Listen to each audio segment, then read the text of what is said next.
कुछ समय की बात है। एक दिन अकबर के दरबार में एक व्यापारी आया और राजा से न्याय की गुहार लगाई। उसने कहा, महाराज, मेरा एक साथी व्यापारी मेरे 100 सोने के सिक्के लेकर भाग गया है। कृपया मुझे न्याय दिलाइए।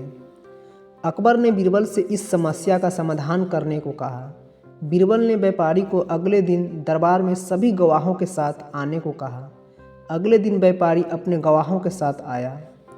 बीरबल ने सभी गवाहों से बारी बारी पूछताछ की, लेकिन कोई ठोस सबूत नहीं मिला।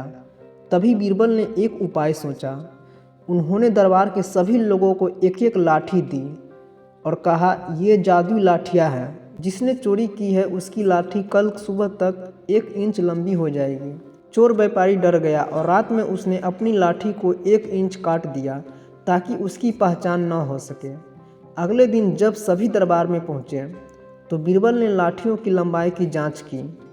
चोर की लाठी बाकी सबकी तुलना में 1 इंच छोटी निकली। बीरबल ने तुरंत चोर को पहचान लिया और राजा को सूचित किया। अकबर ने चोर को दंड दिया और व्यापारी के 100 सोने के सिक्के वापस दिलवाए।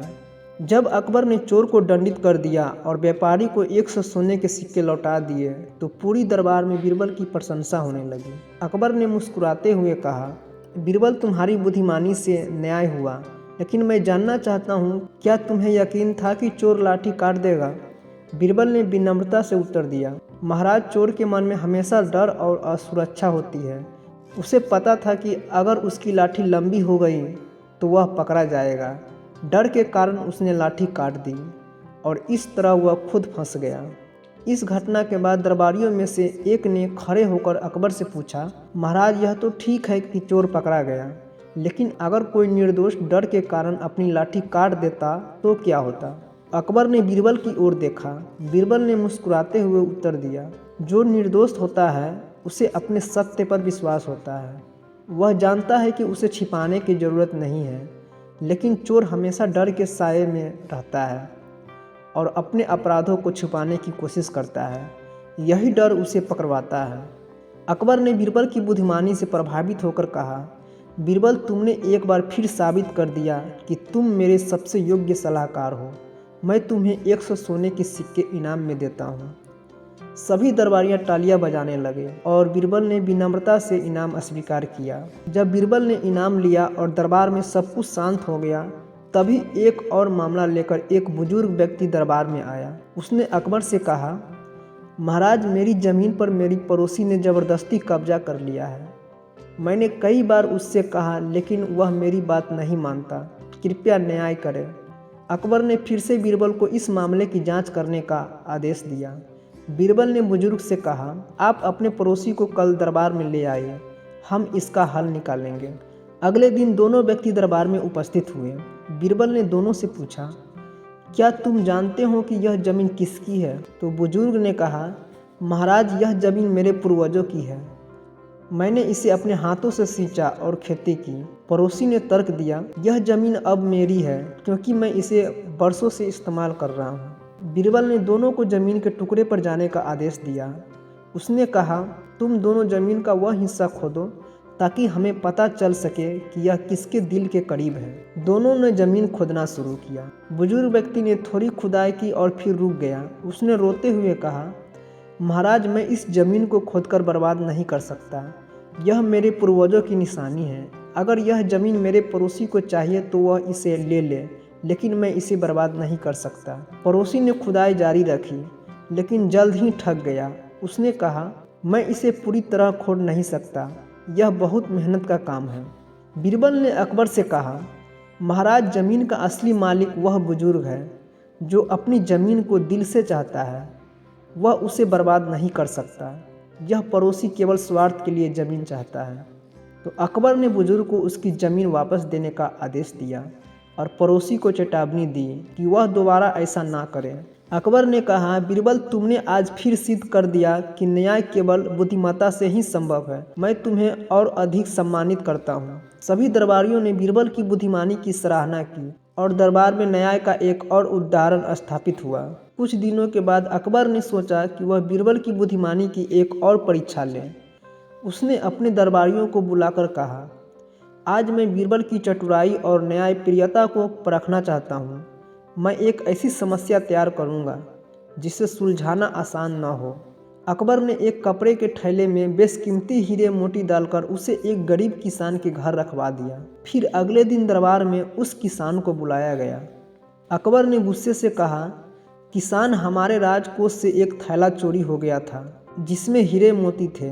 मुझे पता चला कि वह थैला तुम्हारे घर में मिला है। बताओ तुमने उसे क्यों चुराया? किसान डरते हुए बोला, महाराज, मैं निर्दोष हूँ। मुझे नहीं पता यह थैला मेरे घर में कैसे पहुँचा। सभी दरबारी किसान पर शक करने लगे, लेकिन बीरबल शांत थे। उन्होंने किसान की ओर देखा और कहा, महाराज, मुझे इस मामले की सच्चाई का पता लगाने के लिए एक दिन का समय चाहिए। उस रात बीरबल ने अपने एक गुप्तचर को किसान के गांव में भेजा। गुप्तचर ने गांव वालों से बातें की और पाया कि किसान एक ईमानदार व्यक्ति है जिसने कभी किसी से कुछ नहीं चुराया। अगले दिन बीरबल दरबार में आए और कहा, महाराज, इस मामले का फैसला करने से पहले मैं सभी दरबारियों को एक सवाल पूछना चाहता हूँ। यदि आप किसी गरीब आदमी के घर में बेशकीमती चीज़ें रखें तो क्या वह डर और शक के कारण इसे छिपाएगा या आपको लौटा देगा? तो एक दरबारी ने कहा, निश्चित ही वह गरीब इसे छिपाने की कोशिश करेगा। और दूसरे ने कहा, लेकिन अगर वह ईमानदार है तो वह इसे लौटाने का प्रयास करेगा। बीरबल ने मुस्कुराते हुए कहा, महाराज, यह किसान निर्दोष है। जिसने थैला उसके घर रखा उसने जानबूझकर उसे फंसाने की कोशिश की। यदि किसान चोर होता तो वह थैले को छिपा देता, लेकिन उसने ऐसा कुछ नहीं किया। यह उसकी ईमानदारी का प्रमाण है। अकबर ने किसान को निर्दोष घोषित किया और कहा, बीरबल, तुम्हारी बुद्धिमानी ने फिर से यह सिद्ध कर दिया कि तुमसे बेहतर न्याय करने वाला कोई नहीं।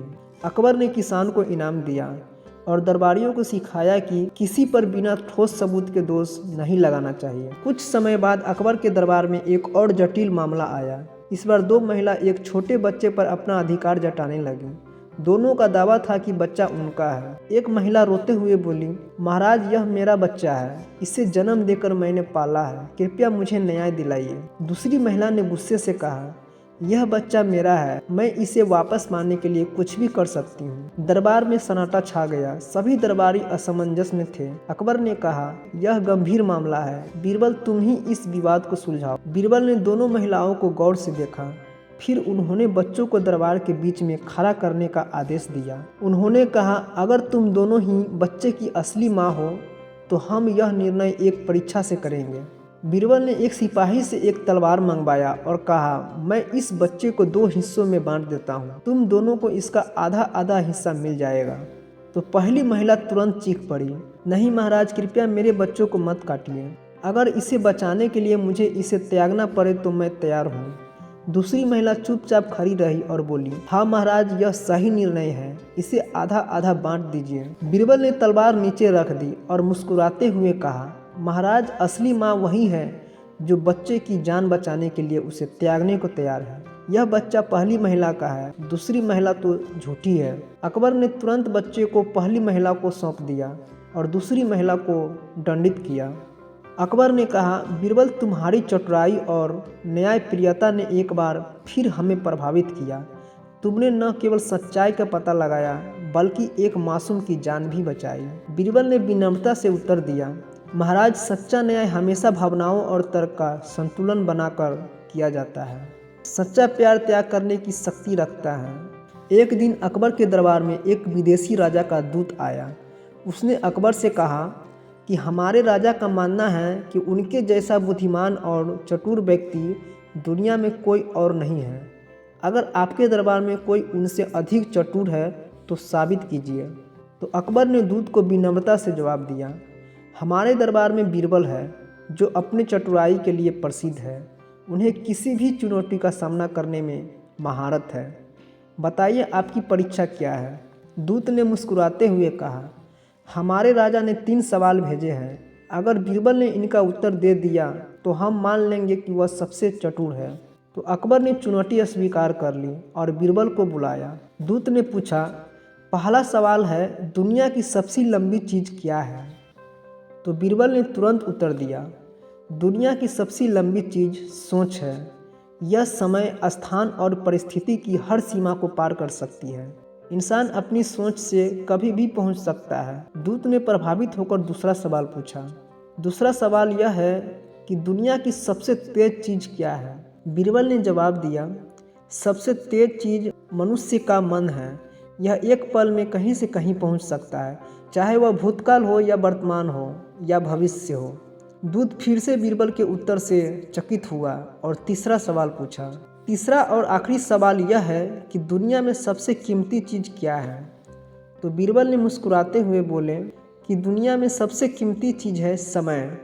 इसे कोई खरीद नहीं सकता, न ही खोए हुए समय को वापस पाया जा सकता है।